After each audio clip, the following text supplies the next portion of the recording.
you would this morning turn in your Bibles to the book of Galatians. Galatians chapter 4, we'll be looking primarily at verses 4 through 7, but I'm going to read 1 through 7. Galatians 4, 1 through 7. Many of you will be gathering together with meals and all those types of other things over the next couple of days. Some of you may have already celebrated an early Christmas with your family. Some of you may be celebrating later, like my family up north, later this week. But what are we celebrating?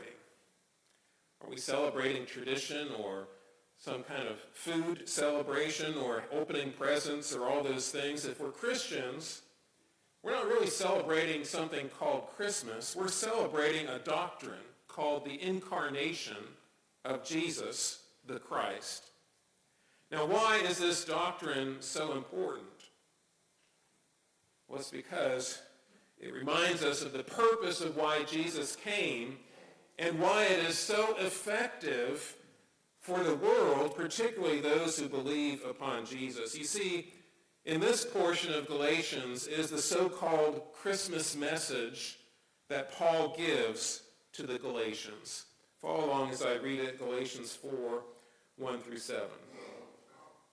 Paul writes, "I mean that the heir, as long as he is a child, is no different from a slave, though he is the owner of everything. But he is under guardians and managers until the date set by his father. In that same way, we also, when we were children, were enslaved to the elementary principles of the world.